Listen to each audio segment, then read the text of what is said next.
En esta oportunidad quiero hablar de un gran sabio mexicano, no sé qué tan olvidado, pero que de acuerdo a los nuevos cánones del gobierno que nos ha tocado de suerte, pues debería de ser más conocido. ¿Por qué de acuerdo a los cánones del gobierno que nos ha tocado en suerte? Bueno, porque he estado leyendo este libro que se presenta a sí mismo y leo, trae una singular teoría respecto a los intelectuales, el intelecto y la relación que la inteligencia tiene con la preferencia política. Me gustaría leerla directamente y después, bueno, yo no la creo, pero no faltará quien la crea.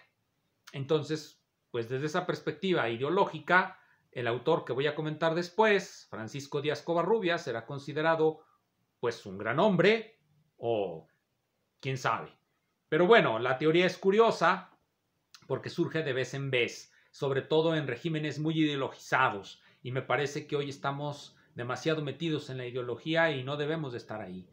Bien, esto es lo que nos dice este autor de este libro en la página 191. Dice, de los poetas famosos metidos a la política durante la Revolución, son pocos los que pasan la prueba del juicio histórico. Con excepción de Ramón López Velarde, la mayoría le dio la espalda a Madero y se adhirió al huertismo. Después nos va a hablar de uno de esos poetas que se adhirieron al huertismo y lo hace de la siguiente manera. La buena época política de Salvador Díaz Mirón coincide con la creación de sus mejores poemas. Por ejemplo, en 1888 publica Espinelas. 1888, Díaz Mirón se declara abiertamente, liberal. Es la buena época política de Díaz Mirón. Dice luego, en cambio, la segunda etapa de la vida pública de Díaz Mirón es vergonzosa. Dice en la página 194, por su conducta abyecta, Díaz Mirón no solo hizo el ridículo en el terreno político y militar, sino que también perdió su creatividad artística. Hay una singular teoría, pues aquí, de la relación que existe entre la inteligencia y la confesión política que uno tenga. Según este autor, cuando se tiene la confesión política correcta, por decirlo de otra manera un tanto graciosa, quien tiene la religión correcta piensa bien, quien tiene la religión equivocada piensa mal. Y por alguna armonía preestablecida, quien se adhiere a un régimen abyecto pierde su creatividad. Eso es lo que dice este autor, yo no lo creo. Pero sale a colación por el autor que voy a comentar a continuación, Francisco Díaz Covarrubias, un ingeniero geógrafo, astrónomo y geodesia, medidor de la Tierra, topógrafo, geoda, sería geodésico, bueno, como sea, un astrónomo y ingeniero topógrafo, que escribió 3 libros, o al menos que yo me haya dado cuenta, 3 obras muy importantes que voy a comentar aquí. Voy a empezar con el Cálculo diferencial e integral, publicado tiene un libro, Cálculo diferencial, Elementos de análisis trascendente y Cálculo infinitesimal, de 1873. En este libro trae una dedicatoria al señor don Sebastián Lerdo de Tejada, presidente constitucional de los Estados Unidos Mexicanos, México, julio 15 de 1873. Desde que siendo usted ministro de Relaciones, tuvo la bondad de disponer, de acuerdo con el señor Juárez, que se publicara en la imprenta del gobierno mi obra sobre topografía, geodesia y astronomía. Por órdenes de Juárez, se publicó una de las primeras obras del señor, es el cálculo diferencial. Una de esas obras de astronomía y geodesia que se publicaron bajo el régimen juarista, pues fue Covarrubias, Nuevos Métodos Astronómicos. Así se llama este libro. Este libro lo acabo de conseguir. Nuevos Métodos Astronómicos para el cálculo de la latitud, etcétera, etcétera. Este es de 1867. Y también, pues, se hizo bajo la confesión liberal de Díaz Covarrubias. Debo de mencionar que Díaz Covarrubias nunca abandonó a Juárez y cuando llegó el porfiriato renunció a sus cargos públicos. ¿Perdió su creatividad o la ganó? Eso es irrelevante. La cuestión es que yo considero que esas ideas, esas teorías acerca de la correlación entre la confesión política y las ideas mentales es una tontería. Alguien puede ser un gran nazi Ahí está Heidegger para demostrarlo, según todos sus seguidores. Entiendo yo que si alguien sigue a este señor del primer libro entiendo yo que si alguien sigue a este señor, por fuerza ha de considerar que Heidegger es un abyecto que perdió el camino. Por fuerza, porque esa es la teoría que él tiene. Pero entiendo yo que la gran mayoría de la comunidad filosófica suele argumentar que el nazismo de Heidegger tiene muy poco que ver con su filosofía. Pero bueno, allá cada quien.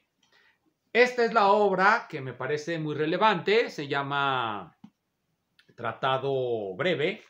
Tratado elemental de topografía, geodesia y astronomía práctica de Francisco Díaz Covarrubias. Es un libro, lo he leído bastante, sobre todo la segunda parte. La primera parte de topografía debo decir que me elude, pero la parte sobre geodesia práctica no. Y hoy quiero comentar uno de los capítulos de este libro que se titula Investigación de la forma de la Tierra por medio del principio de la gravitación, de Francisco Díaz Covarrubias. Es el capítulo que viene, el capítulo 2 del libro 2 sobre geodesia, página 208 del tomo 2.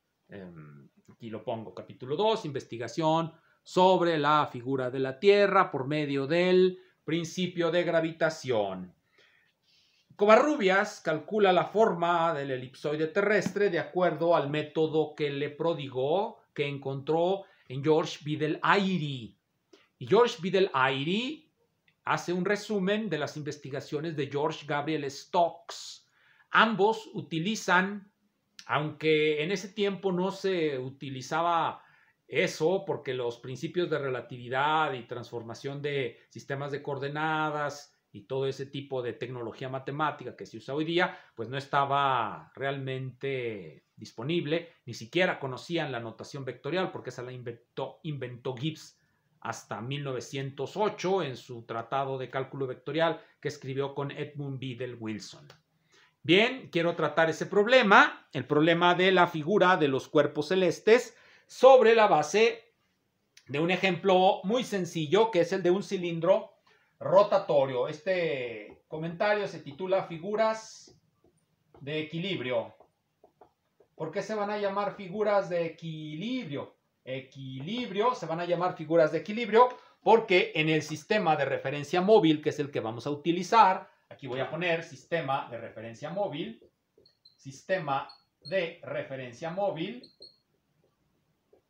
en el sistema de referencia móvil van a estar efectivamente en equilibrio. Allí es donde va a estar ese equilibrio. Pero voy a explicar el problema que quiero plantear y cómo lo vamos a resolver. Miren, vamos a plantear un cilindro que tiene un cierto fluido adentro. Puede ser agua o puede ser cualquier otra cosa. Aquí estamos suponiendo que la velocidad angular es 0, es decir, no está rotando, va a empezar a rotar así. Cuando la velocidad angular empieza a cambiar, quiero que noten algo, está en equilibrio y por lo tanto, de acuerdo a las teorías que tenemos, las fuerzas que actúan sobre el fluido todas son normales. No hay fuerzas tangenciales, porque si las hubiera, pues el fluido estaría moviéndose hacia allá o hacia acá. Todas las fuerzas que hay sobre el fluido son normales. Esa es la condición de equilibrio de los fluidos que encontró o que explicó Gabriel Stokes en alguno de sus artículos sobre hidrodinámica. Pues bien, cuando se sale de equilibrio, pues empieza a ver, cuando empieza a rotar, cuando ya decimos que la velocidad angular alrededor de un eje, el eje Z, ya no es nula, empieza pues a deformarse esto, empieza a hacer esto, conforme sigue moviéndose, pues va adquiriendo cierta forma, aquí sigue siendo diferente de 0, hasta que finalmente pues se llega a lo que denominamos su figura de equilibrio, que voy a poner aquí abajo. Voy a poner ahí abajo su figura de equilibrio. Voy a poner la solución, pero bueno, pues ni modo, así es esto. Ahí está. Aquí está cuando este es constante. Durante todo este trayecto que va de la figura de equilibrio en reposo en el sistema de referencia no móvil a la figura de equilibrio y de reposo en el sistema de referencia móvil, hay todo esto de formación de la superficie, esta se llama superficie libre, que aquí estamos viendo en corte longitudinal. A lo largo de la longitud pasamos un plano y vemos esto. Entonces, aquí la velocidad angular puede variar, puede estar variando, pero aquí ya llegó a un valor constante y por lo tanto adquiere una figura de equilibrio. En el sistema de referencia móvil se ve esto.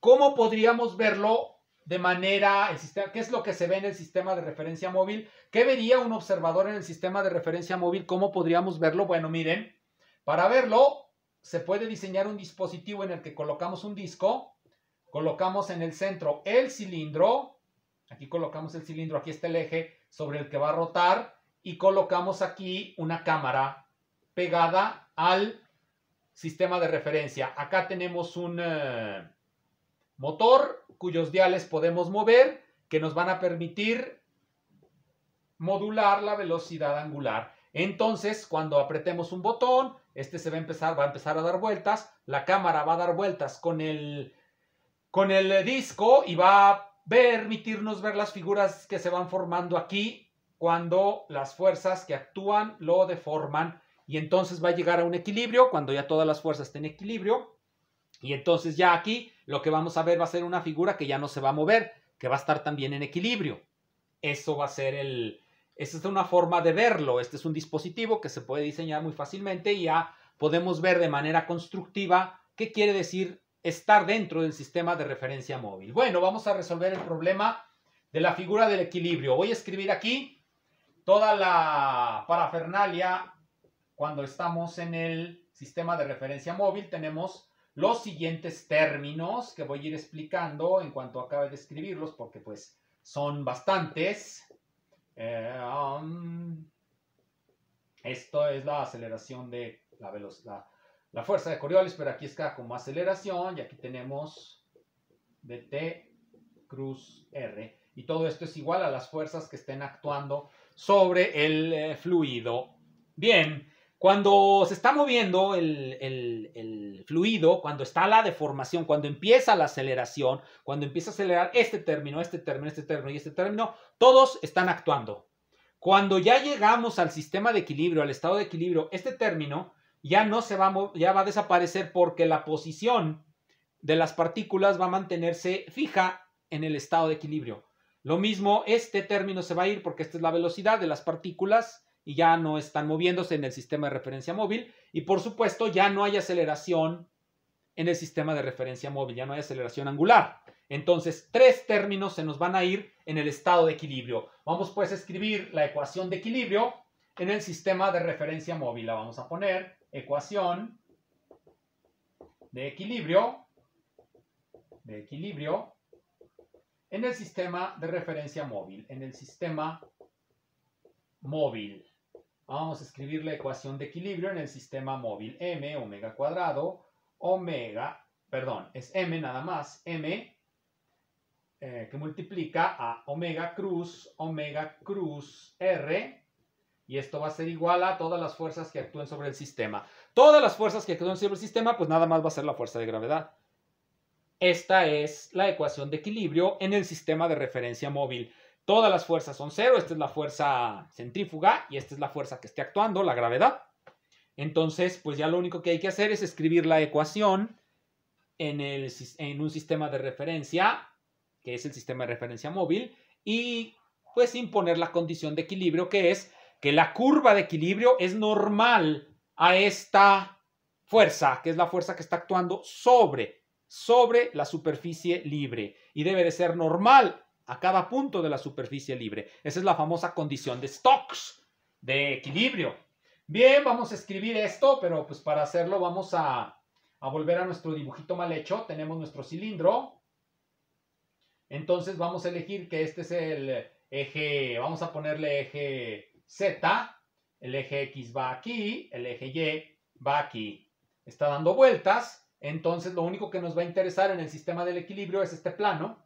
Queremos ver qué curva se forma en el plano ZX. Por lo tanto, nuestro vector de posición nada más va a incluir Y más ZK. Como están en equilibrio, pues en realidad estamos buscando una ecuación que tenga esta forma.